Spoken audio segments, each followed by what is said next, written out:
We're waiting on Val. She'll be with us in a mo. In the meantime, I'm trying to figure out why my overlay is backwards. This is how pretty much all Google Hangouts start.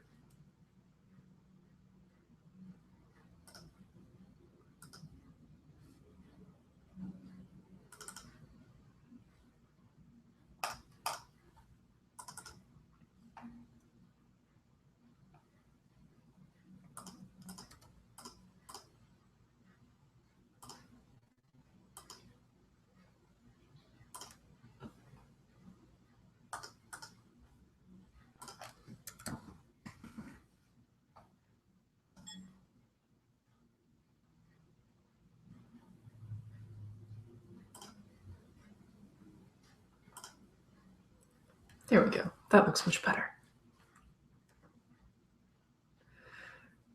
So give us a moment.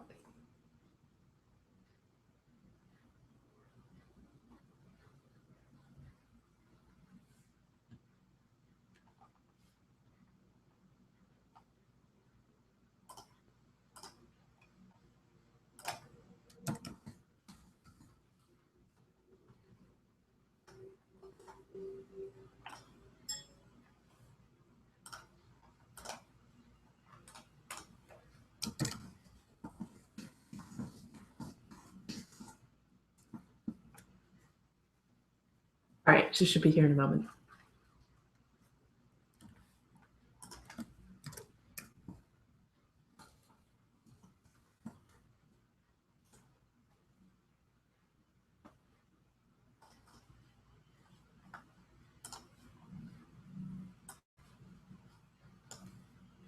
There you are, Val.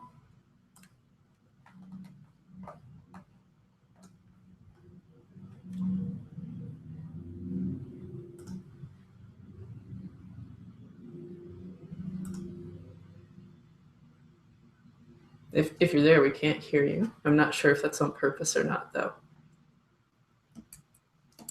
I can see you. It's asking me for like 500 different app permissions. Yay, I think I'm in. Finally. Wow. All right. Oh, wait, it's asking me for more permissions. Hold on. It's like endless pop-ups here. All right, I think I'm in for real. Gosh. Awesome. Oh, my goodness. Hang on. Okay, now can I hear you?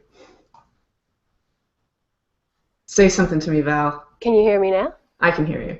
Yay. It wasn't your fault. It was me not having plugged this thing in. Such is life, right? Fun technical things with the internet. I'm going to see if I can get my image out because I wasn't in here yet. I need to be more of a morning person on the West Coast. I was, waking up at 9 over here. I forget it's like noon for everybody else in the world. Well, sorry, by everybody else I mean for New York, where, the only people who count are in New York. Everyone on the East Coast seems to think so. I like it because I'm on the same time zone as them. I thought it was going to be better being out here in the West because back in the East, I was always staying up late syncing up with the people in the West Coast. And now that I'm on the West Coast, it's like, no, everybody's just always like leaving work or going to bed by the time I get cranking. So, like, there's no one left to talk with on Twitter. Aw. All right, let's see if we can get... oh, that's not what I wanted to open. I wanted to be able to see the Crowdcast chat, but I don't think I can. Oh, shoot. Let me see. Did you install the little app? Yeah, it gave me like 2 pop-ups telling me to, and now I can't tell where it's gone. Whoa, it's so full of people. Oh, wait, I think I found it. Yay! I think. Maybe. We'll find out. I think that's it. Cool. Whew. Yeah. Peter's up super early for this. Amazing. Oh, I forgot. I have an awesome hat for it's not as good as a tiara, but I had this hat left over from my New Year's party. It's a princess hat. That counts. You just need to put like some drapey stuff off the back of it. It didn't work out. So anyways, it doesn't stay on heads very long. So anyways, fancy hat. All right. I love it. It is glittery at least. Oh, wow. We got so many people who showed up. I'm like sort of intimidated because originally I was thinking like 7 people were going to show up and we were just going to sit and talk trash.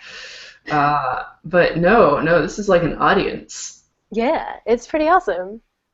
Yeah, it is. And using Crowdcast was not a bad idea. I think it helped make it easier for people to sign up.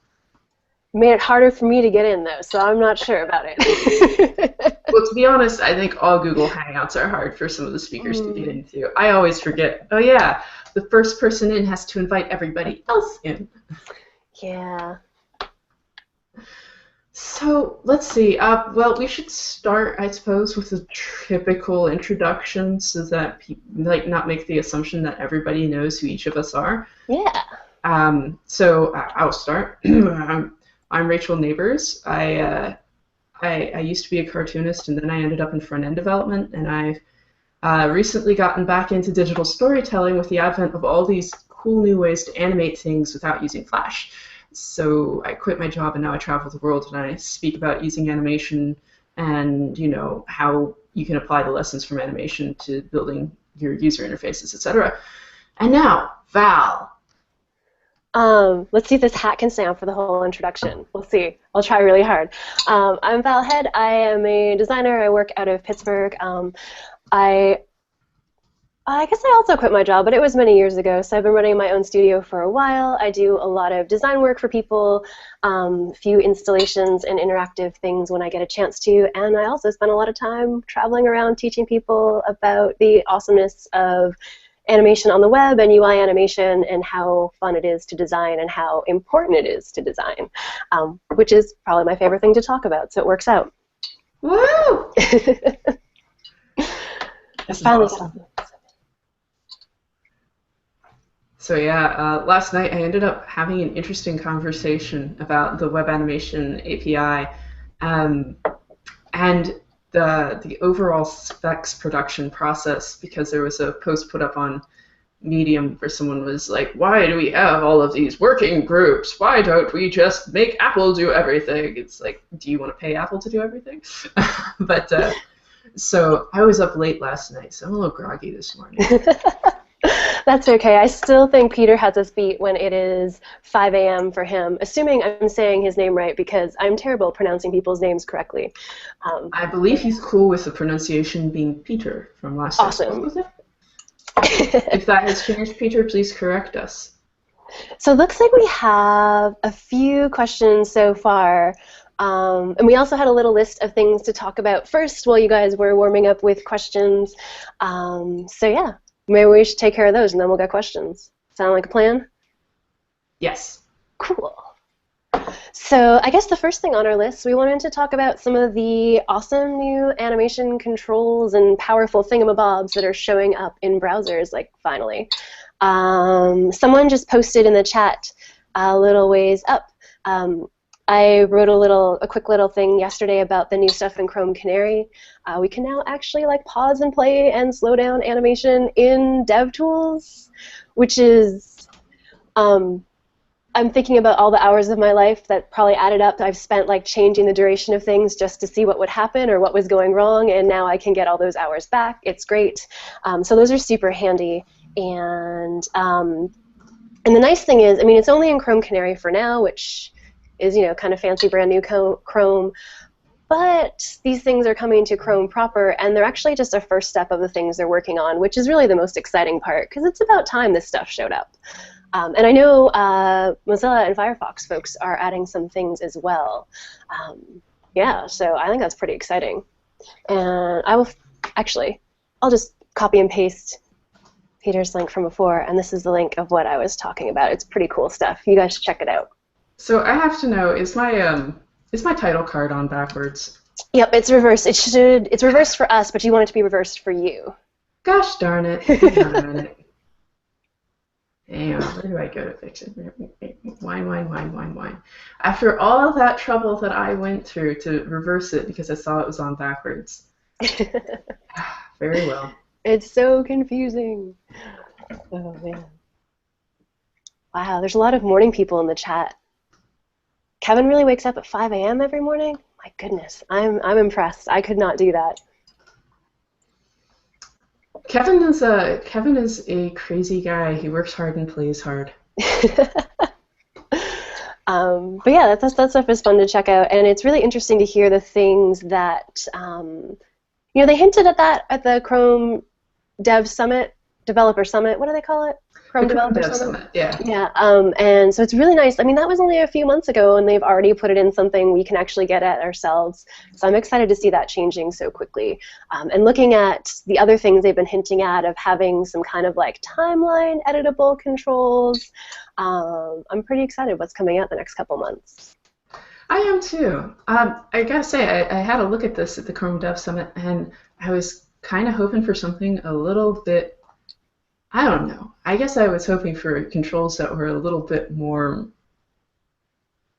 less. Wait, I'm sure. Can I swap this picture in? No, I can't. But if you check out Val's link, there's a screenshot of it in Canary, and it's like, this looks very funky. So I'm hoping that we'll see a more polished version come out into actual Chrome. Yeah, I've seen some sneak peeks of what the people at actually work at Google have in their version of Canary, and it looks Yeah. a hell of a lot better. And they're like, we're not showing this publicly yet because we think we're going to make it even better. I'm like, awesome, Nice. because I think this is the very first like baby step of what they've got going on, which is great. It's like I'm happy they're giving us to this early instead of waiting until it's like perfect or even closer to perfect. Because I'd rather have this little bit of control now than the nothing we've had until now, you know? Or the Right. year. We've just had so like no options at all to debug this stuff or know anything through DevTools, so it's nice to have a little bit. And I It like them is. sharing it as they go. It's nice to be in on that like kind of iterative process. Yeah, so Mozilla Hmm. Firefox has some tools coming out as well, but Yeah. they're about 2 weeks off right now. I saw some of those when I was at Mozlandia in Portland, Hmm. and they're really cool, but once again, they're a few weeks off, so we won't A get few to play weeks with isn't them in very this long. Animation Hootenanny. Yeah, a few weeks is a short amount of time to wait at this point. And personal preference here, I'm beginning to start thinking I should start using the Mozilla developer browser, Hmm. because I've seen the animation tools for it, and I kind of like them better. I don't know if they're as nice as the polished ones you've seen, Yeah. but so far I think I'm digging some of the things that Mozilla has in its browsers for developers to work with, like cubic Bezier curves and such. So I've got my fingers crossed we'll see something awesome from them too soon. Yeah. I would like to see awesome stuff from both of them, so we have this problem of being like, oh my god, there's really amazing tools in both these browsers, which one should I use? That is a problem I'd really like to, oh, my hat. That is a problem I'd really like to have and would be easier to handle than this hat. It's nice to be spoiled for choice. All right, we'll give it one more try. You need to actually like tie it around the bottom of your neck. Yeah, I'm not into that. I'd rather look silly with a hat falling off Fair enough. and my amazing cat mug. Yeah. All Should right, we go to so our next topic or questions? I think so. And oh, wait. Does anybody have any questions about the dev tools or any comments they want to submit about them? Staring intently at the chat box.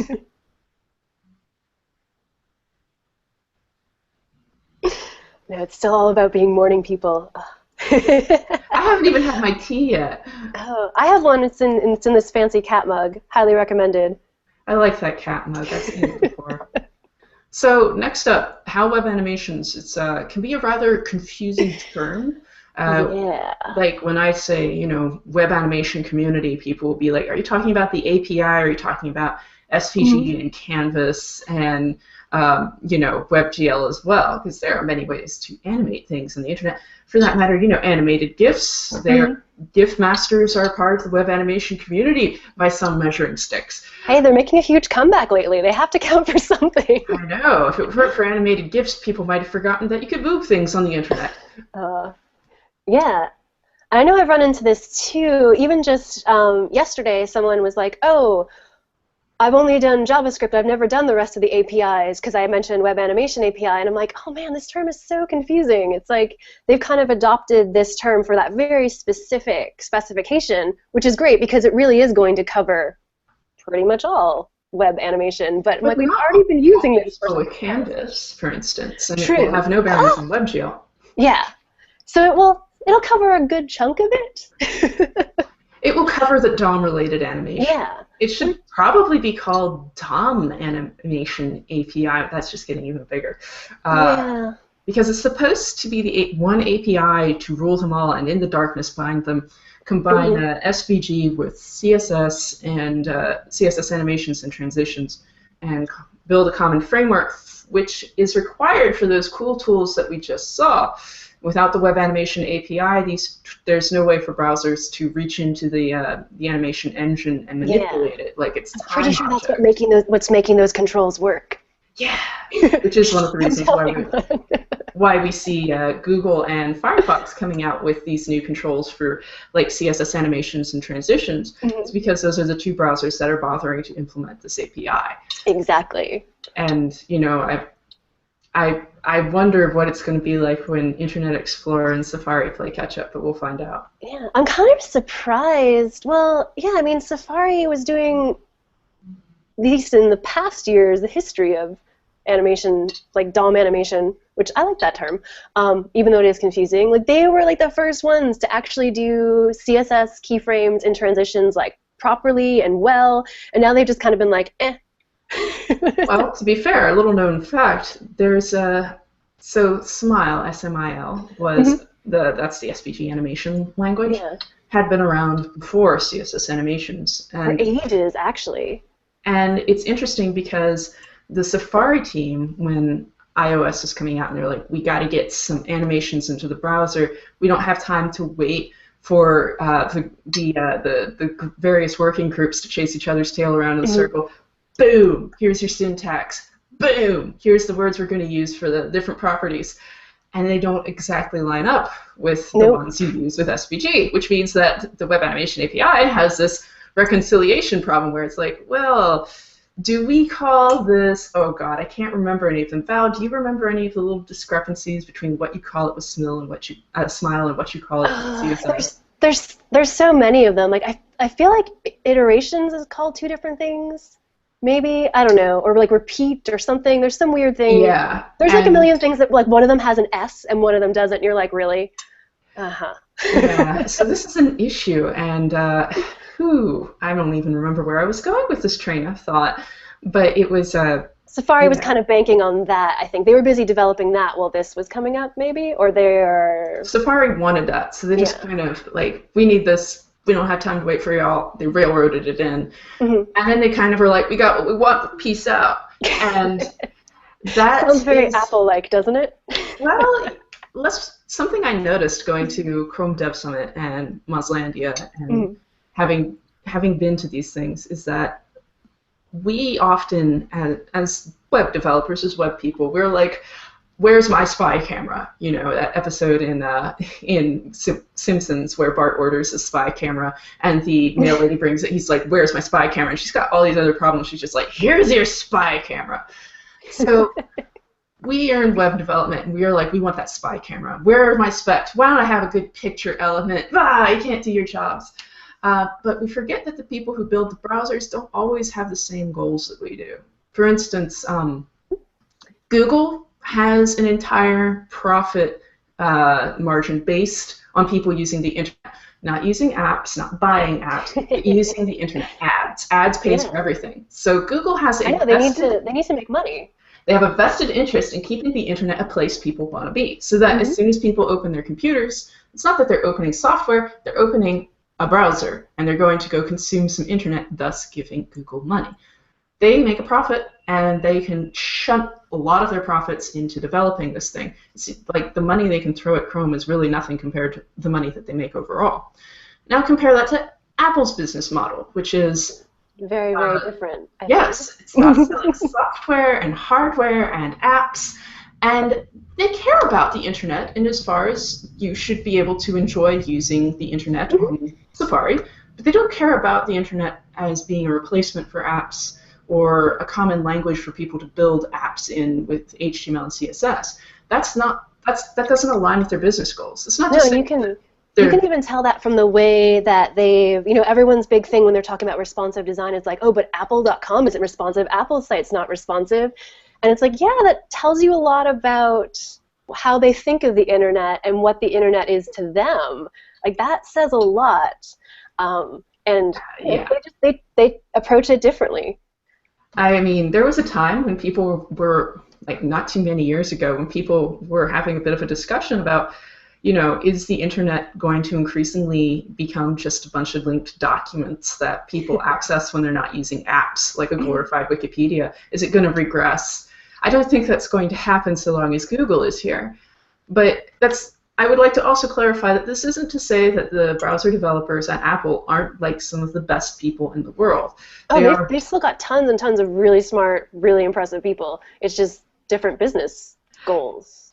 It's kind of like that saying that as individuals I like people, but as a group they're assholes. It's the same. Apple has these great employees, but the company's goals may not align with their employees' goals. Everyone's worked for an employer like that. You may be super passionate, like I am, about web animation, but if your employer is not that into it, they'll be like, that's cute. You keep doing what you're doing so long as you actually finish your work on time.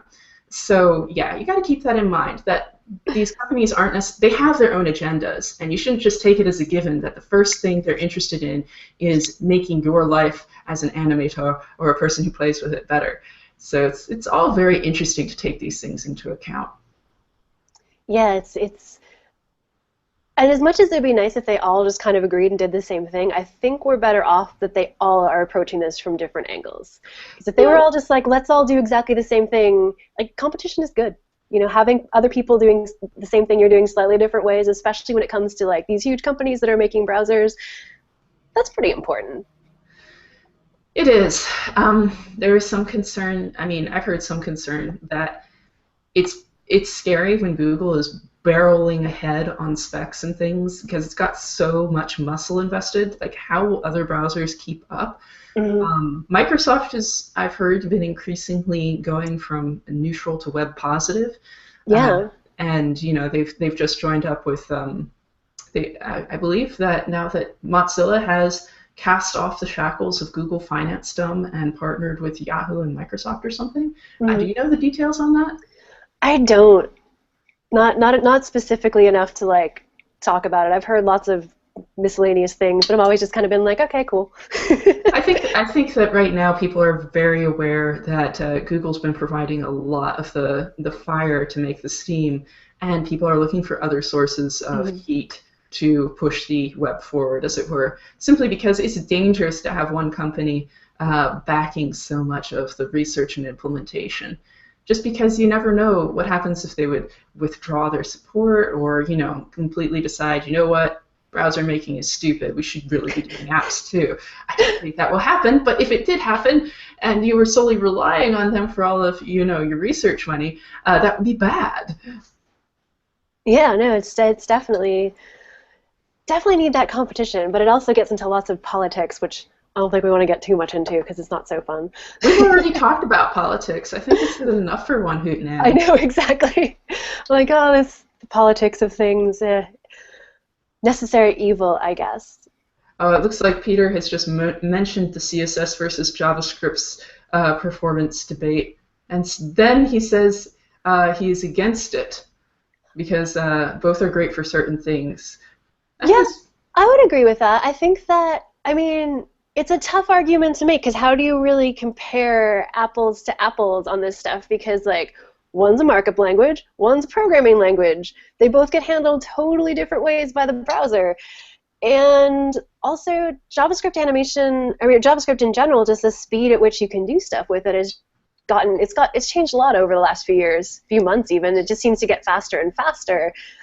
But so does, CSS stuff also improves as well. And I feel like it's kind of a false thing to really try to compare them because there are a lot of things they can both do, but they're also really different. And they both do, like Peter said, they both do certain things really well.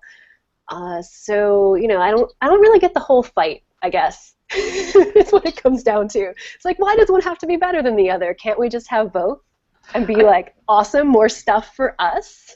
I think it's typical people clinging to what they know and they love. I Oh mean, yeah. I came in and I was very much like CSS animations, bitches. And then after a lot of practicing and reading and writing and speaking, I just came to the conclusion that everyone thinks their first girlfriend is the prettiest. So I'm of the opinion that you should pick the right tool for the job and not let your tools define you. Yeah, it's Um, I mean, as much as it's more complicated when we have all these options, like you can say, CSS versus JavaScript, and then you can get even crazier because JavaScript's got like Canvas and WebGL, and it just goes down this. That's not even counting SVG exactly, because SVG fits into both, but also has its own thing. So it's an overwhelming number of options, but I still think that's better than having like only one option and having it be a thing that was a plugin and was run by someone else entirely. Like, we're doing better. It's a better place to be in. It's actually fun because this is probably one of those rare occasions on the internet where it's a real wild, wild west all over again. Like we've been down this road before. We had Flash, and Flash developers ran into a lot of issues that we're now tackling again within the browser, and it's just kind of refreshing to have this bringing in of people with new perspectives from the HTML land. And when are we going to see something like this again in graphics online? I'm excited. Yeah, it's a really interesting time, and I think it's really fun to have so many options. Oh, and Peter mentioned it too. I was just going to say that it's a lot of the time it comes down to workflow of what works better for you, right? Like if you can get it done one way, and you read an article saying, like if you get it done with CSS, and you read an article saying CSS sucks, use JavaScript, you're not actually wrong. You're totally fine. People are Yeah, angry on the internet. there are a lot of articles written like that, but you should also pay attention to who's been writing them. Um, Sometimes you'll find out that people who are writing the articles about, CSS sucks, they have like their own JavaScript library that they're pushing. Once again, like take a look at where you're getting this information from and view it with a grain of salt, like why is this one browser pushing this API? Why is this one developer pushing this methodology? Yeah.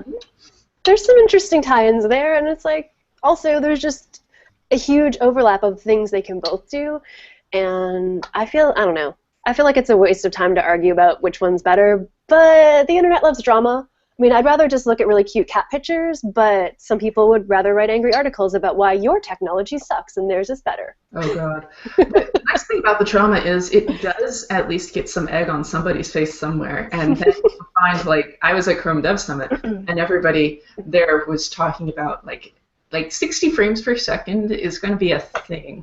Like, no problem. Right now, all right, so a lot of the rendering engines that have been built to paint pages, and they were designed at a time of more static web designs, and so they probably aren't fully optimized for websites that change their shape and animate in and out and that sort of thing. And so browser developers are having to go back and look at their engines again. There's a project Ganesh from Chrome is a great example of browsers who are working to route more of the graphics process through the GPU, and it's pretty impressive. Some of the stuff they showed at the Dev Summit, it's like 60 frames per second. A lot of the this isn't very performant, or that's janky. It's not even going to be an issue in like 1 year. We're not even going to have these conversations anymore when it comes to Google stuff.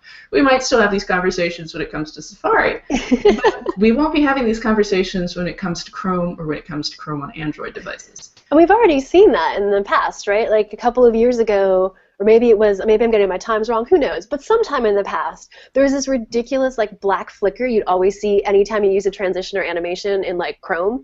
And then like a few months later, it was gone and it's all better. It's like there's continual improvements. Of course, some things break. Some things that worked break for a while. Kind of sucks, but it's sort of the nature of moving forward. Yep. It's the Wild Wild West. Yeah, that's the internet, guys. It's the web. I thought I saw a question from Kevin about workflow stuff up higher, or process stuff, but I can't find it anymore. I think he was asking about how we like to, what workflow we use to create animations. I think that's what it was. If you guys have any questions that you've asked and we haven't gotten to, probably a good idea to restate them Ah, because they're so yes, far up, it requires a lot of energy to get back there and pick them out of the I found conversation. it. He was asking, what are the latest things you both have attempted to use towards prototyping slash imagining in the browser animation ideas faster? Okay. Val, go. I guess so. My process for them tends to be, I guess the ideal process is, yeah, or the process tends to be just kind of going from sketches. A lot of the stuff I work on is website stuff, so we'll have some terrible sketches for me, then we'll have some better sketches to share with my team that are kind of like rough storyboards of just like, here's what should maybe happen.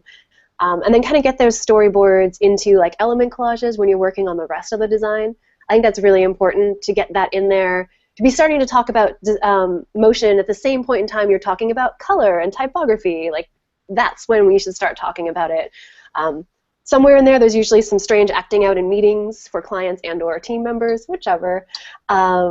And then getting stuff into the browser as fast as possible to just try it out, even if it's just like, you know, brightly colored squares that are approximating your layout or the motion you want. Like, will this work?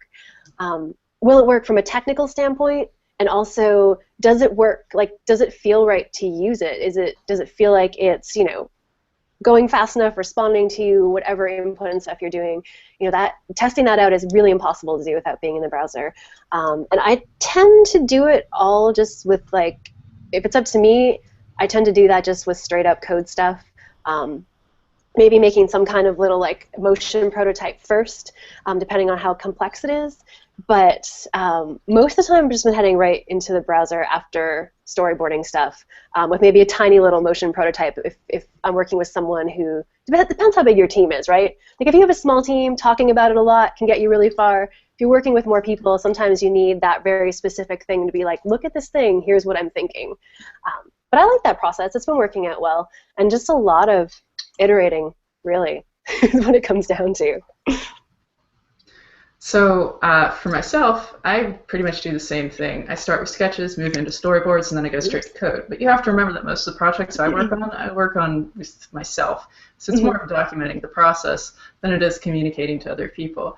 That said, I do ask other people and peek in on their processes to see what sort of things they use. Yeah. And so far, I know quite a few people are using, for visual prototyping, things like Flinto, InVision app, and Pixate are becoming increasingly popular. I've heard Pixate and Framer are both pretty popular with people making like just kind of in-browser prototype stuff. They both look pretty cool. They do. They do. Probably a little bit heavy-duty for the sort of weird interactive things that I make. So I'm more of I've got a sketchbook full of ideas kind of person. Yeah, and I think it depends on, who you're working with and what your established dynamic is already, right? Like, if going to sketches is what you've always done, from sketches is what you've always done, keep doing it. I would also, you mentioned bringing it in around the same time you're considering color and typography. I've always considered bringing it in like earlier. Like, you should consider it when you're looking at the information architecture and the user flows, because definitely. Like, but at the least by the Evernote point, app is a great example of an app that has like 3 different sets for a person. You're either reading something, you're writing something, or you're searching for something. And it animates perfectly between all of those states. So you can tell that when they were thinking about animation, they were thinking about the different tasks users would have and where the information was going to be located. Oh, definitely. But I mean, when you get to the point where you're showing people stuff, you're like, here's what I think the type should work like. You should also be saying, here's what I think the motion should look like, you know. But yeah, you need to consider it. That all has to come together, right? If it doesn't fit the task at hand and what's actually happening, you're never going to get anything that works right. Some more questions. Something about a text input field. Kevin asked about resources Yes. for simulating physics with existing CSS technologies. There are none. Bounce.js, I believe Val recommended once, that it lets you build more complicated animations Basically using what it keyframes. does is it does all the 3D matrix transforms for you based on some presets and some other things, but it doesn't really do physics.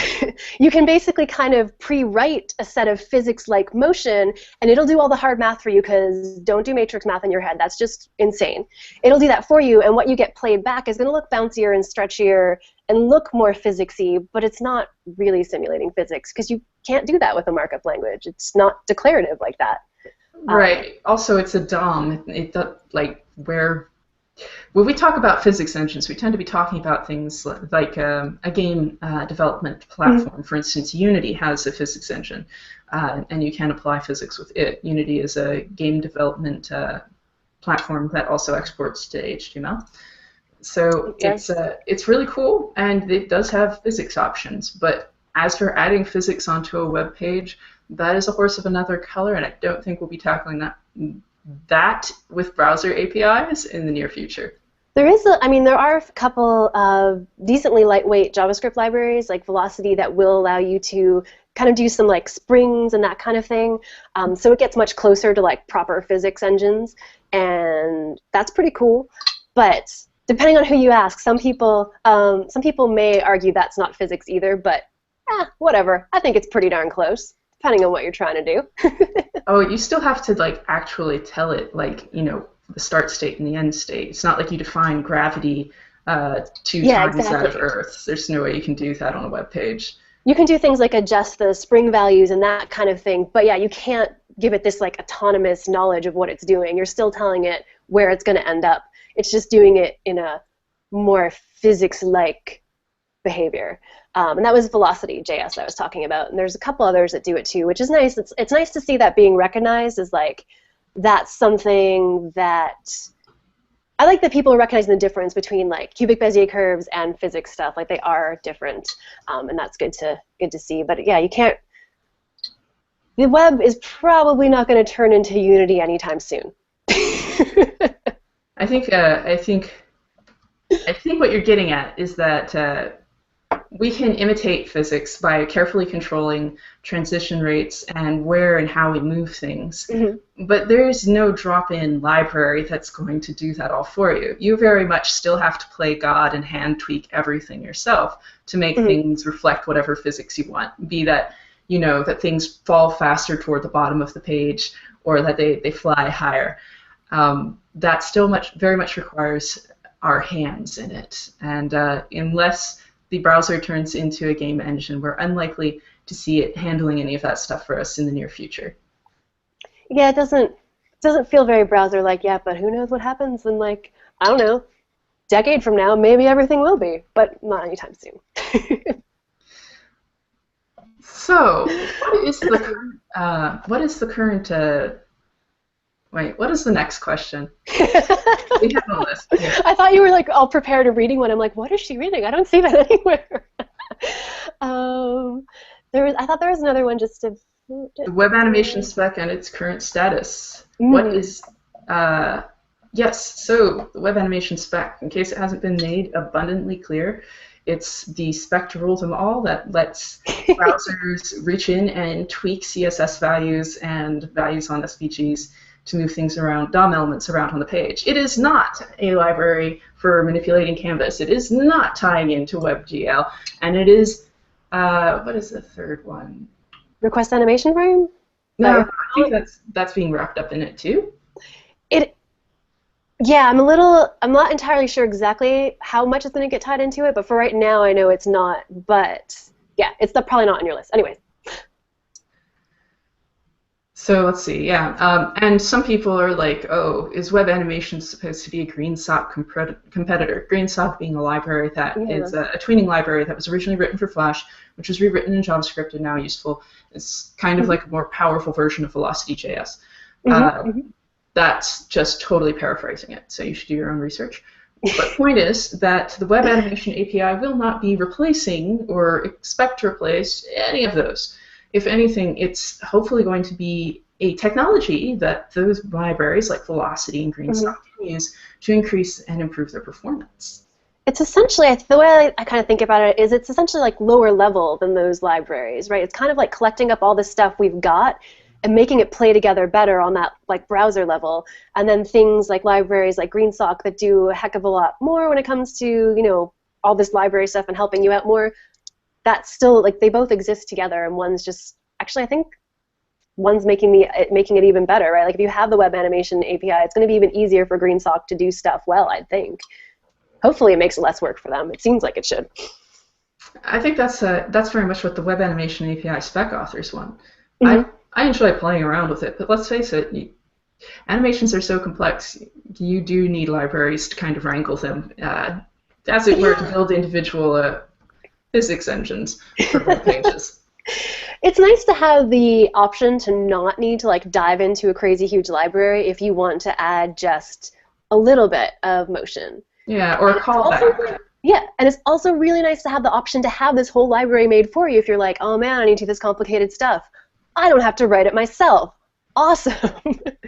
I mean, having that spectrum there I think is really great, that we can do just a little bit and you can do it yourself, do it, I don't know how you say that old school way, the like low level writing your own code, doing your own like JavaScript callbacks, whatever. Or you can use something that people have already built to save you a ton of time if that's what you need. I'm one of those people who likes to inflict pain on herself. Like, no, I don't want to use Canvas. I'm going to do it with CSS and a DOM element. And those kind of aren't really even, yeah, I mean, why not? Yeah, why not, indeed. I had this cat growing up, Tuna, and he was a really cool cat. He loved to do his own thing. And I would take him on long walks, and he was like the man cat. He's the one I keep using in all my animation demos. Mm-hmm. And we were on this really long hike in the woods, and he was like, I'm coming with you guys. And we're like, you sure, little kitty cat? And he's like, oh yeah, I'm down for this. And as we got further and further into the woods, it was obvious he was getting really tired because cats aren't built for hiking. So I was like, hey man, let me pick you up and carry you on my shoulder. And he was like, no, I will walk. I will walk on this hike. I can do this. Sometimes I feel like I do that to myself with animating in CSS. It's like, no, I will not use your library. I'm going to use CSS. And then sometimes it bites you in the butt. You're like, yeah, I should probably use the library for that. Yeah, but it's also like, it's if you're comparing Canvas and CSS animation or Canvas and the Web Animation API, CSS and the Web Animation API allow us to animate DOM elements. Canvas essentially gives us a big image we can manipulate on the pixel level. Both are very awesome for different reasons. They're not necessarily super interchangeable, and sometimes dealing with DOM elements because they are DOM elements and it's part of a document or some greater thing, there's complexities with that because of the content that's in them and what you're trying, the fact that people are trying to use this content and it is, like text and whatever else, things that can grow and expand and whatever else, like there's complexities in there that maybe you wouldn't have when you're, dealing with something like Canvas where you're manipulating each individual pixel. I don't know, they're very different, and I think they're both actually really cool too. Also, it should be mentioned that Canvas has got a lot of the same problems that Flash did. Canvas elements, for instance, can't be influenced by things outside the Canvas element. Mm-hmm. They don't have accessibility options. It's like literally having an image tag and then just pushing the pixels over. There's no way to like tie into ARIA with that. There's, Mm-hmm. It presents its own problems. Canvas is like its own little world in the browser. It is. And there are some times when that's absolutely not what you want to use. Oh goodness, yeah. I know I've seen, there's sometimes you need that and it's great for like anything you need to manipulate those individual pixels, but there's a lot of reasons when you don't want to do that. And yeah, it's great sometimes, not so great other times. There's no one thing, which is pretty nice really, even though it does make it more complicated. And I'm always, I don't want to go down a crazy rant or anything, but I really hate the way Canvas deals with text. Makes me angry. Anyways.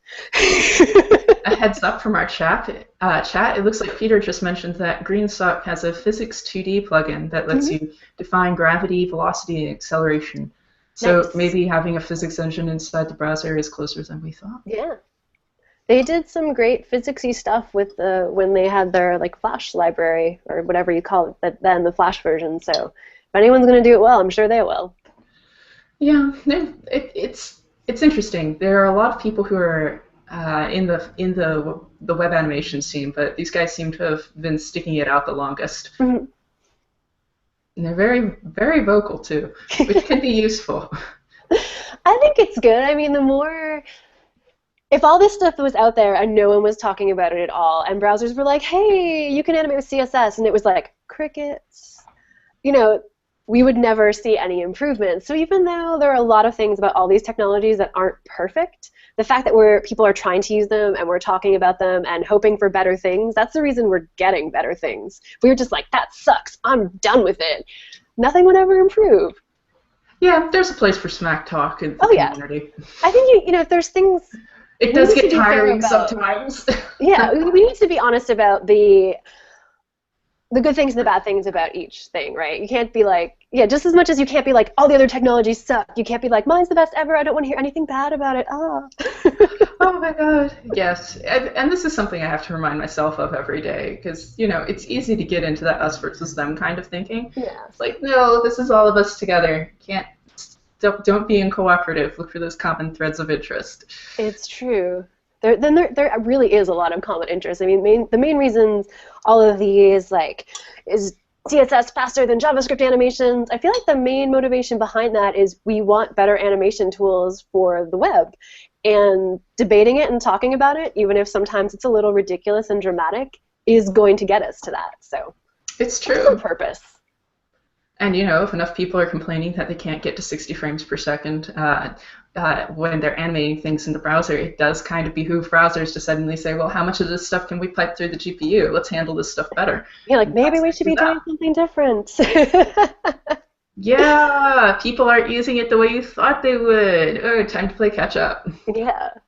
Do we have time? We got like 10 minutes left, so can we fit in one more question before we wrap up? Yes. Can we find one more question before we wrap up? Oh, I think someone asked what the status of the web animation API spec is. Yes, I thought I saw that too, and then I can't find it now, but I also think I saw that, so let's answer that question. Well, apparently in Chrome Canary, it's implemented enough for them to put some really cool controls in. It's actually, it's in Chrome partially, tiny bit implemented in Chrome proper from 36 on. I might be making up that number, but Chrome proper right now can do a tiny little bit of it natively. Like animation and transition and those different kinds of pieces of the web animation API, but like timing objects and such, I'm not sure how many of those have been implemented. I'm pretty sure that's only Canary for now, but still, slow progress. I'm very excited that this is like actually moving through, because I know a few months ago I had a conversation with someone who was like, oh, this is never going to go anywhere. You'll never actually see this in browsers. And now it's like, it is in browsers. See? I just like to see the progress. It's like, even if it's not exactly what we need and 100% perfect, it's progress and people are listening and we're going to have better tools. That's awesome. I really want a timeline. I want a proper timeline UI. Yeah, someone's got to be doing that soon, right? It has to be. You're talking about process. I'm thinking of switching. I've actually found for fine-tuning animations that the Mozilla's tools are actually, Firefox's tools are actually a little bit better because they let you see the associated keyframes with each animation, and you can dive in and hand tweak them. And it's a lot better than Chrome, which doesn't. You'll see like the animation property and its rule, but you won't be able to go and be like, where are my keyframes? Yeah, you can't. You can, if you dig for it enough, you can find it, but you're not going to be able to like edit them. So. It's so much easier to use Firefox for that. So maybe Chrome will implement something like that soon. We'll see. Yeah, I think so. I'd be really surprised if they didn't. I don't know how they're going to get to anything timeline-like without exposing that in some way. But I don't make browsers, so what do I know?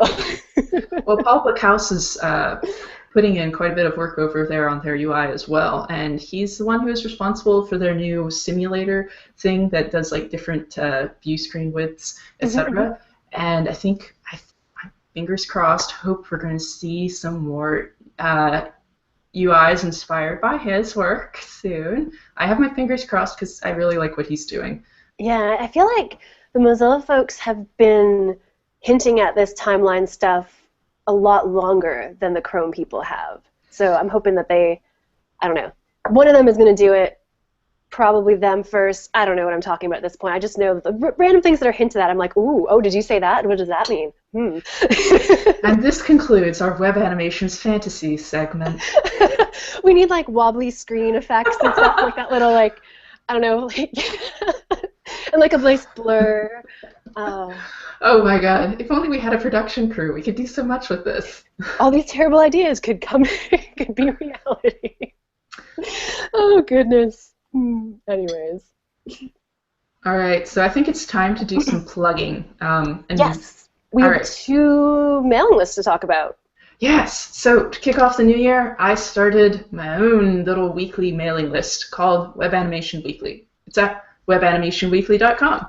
And the best part is, it's just a little form right now, but if you go there, you can submit your own web animation news, be it something cool you made, something cool you saw, or something cool you think people should be talking about. I will read it. I'll give you a shout out and put it in the next issue. Nice. And I have a monthly mailing list that has been going on for a while. I just, I totally I owe them a video for the drawing. We did an end of the year drawing where I gave away a nice thing. Nice. And gave away a CodePen Pro account because I thought I liked them a lot and they were cool people. They and I are. just do a monthly curated list of some great resources and tools and a little bit of a write-up on things. And it's pretty fun too. So you guys should totally both join them both. And then you will have all of the web animation information there ever was. And we need sound effects for that too, like a explosion or gong or something. So it's tons of good stuff there. Yeah. It's pretty badass. Well, this has been a great Hootenanny. I hope we get to do it again soon. We did it in person. In case anyone was wondering the history of the Hootenannies, we did it in person at Future of Web Design New York in October? Yes. Seems like it was a lot longer ago than October. Oh wait, I think it was early November. Okay, it might have been early November, yeah, in the fall. And when we did it, we were like, we should do this online, and now we finally have. So I hope we get a chance to do it again. Yeah, it's been thrilling having all of you guys here. Yeah. Makes me think we really should do this again. Different hats next time. That'll be our thing. New hats every time. Yes, this was beginning to pinch my ears. I gave up on mine in like 15 minutes, so you did better than I did. I've just been secretly standing over here thinking, ow, You're ow, like, oh, pain, ow, pain. ow. Cool. All right. Well, I guess we should wrap stuff up. Thanks, everyone, for hanging out with us. Bye. Bye.